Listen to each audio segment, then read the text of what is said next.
4대강 보건 범국민대책위원회가 오늘 국무총리 소속 4대강 조사평가위원회 지난주 보고서를 분석한 결과를 발표했습니다.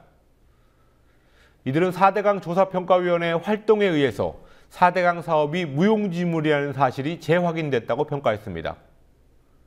그렇지만 국토교통부의 개입 때문에 치명적인 결함을 나타내는 용어를 의도적으로 순화했다고 주장했습니다. 김지혜 PD가 보도합니다.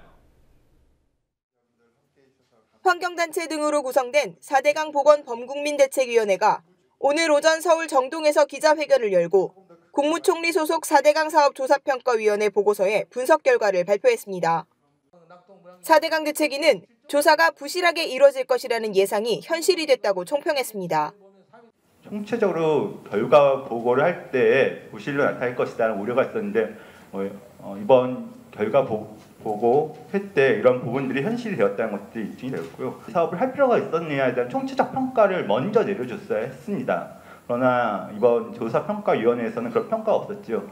세부적인 문제가 있었지만 어쨌든 의미 있었던 사업이다라는 것들이 평가의 내용이었는데, 이처럼 부실한 조사 결과가 나온 이유가 수사권 등 강제력의 부재, 편향된 인적 구성 등에 있다고 짚으면서 동시에 정부, 특히 국토교통부가 압력을 가하고 있다고 주장했습니다.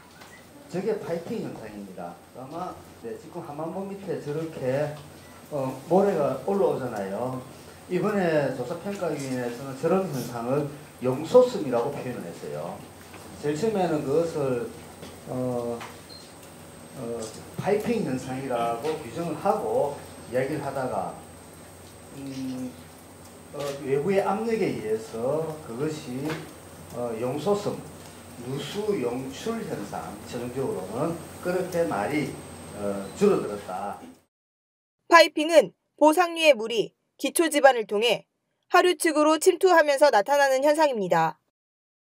하천 바닥에 깔려있는 모래가 물을 따라서 함께 유실되면서 보가 토대를 두고 있는 지반이 깎여내려가 보의 붕괴로까지 이어질 수 있는 치명적인 결함입니다.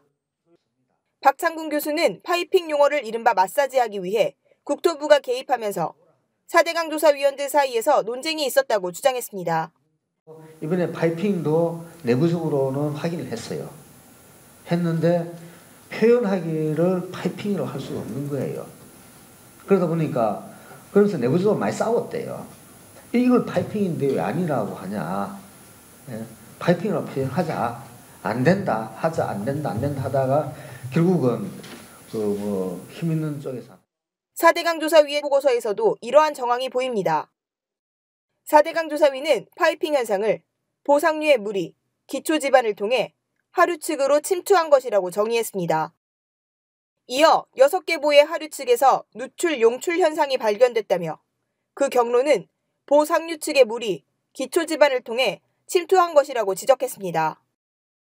누출, 용출의 의미를 파이핑과 똑같이 정의하고도 공학계에서 잘 쓰이지 않는 용어를 써서 이른바 마사지했다는 것입니다.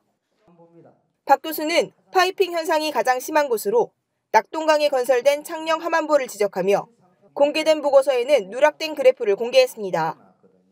800쪽에 달하는 조사평가 보고서 원본에 실린 이 그래프는 올해 홍수가 나기 전과 후에 하만보 강바닥을 비교한 것입니다. 모래가 추가로 유실되는 것을 막기 위해 설치된 시멘트 구조물이 홍수기가 지난 후 최대 9m 내려앉았습니다. 박 교수는 시멘트 구조물이 내려앉은 이유는 파이핑 현상으로 모래가 유실됐기 때문이라고 설명했습니다.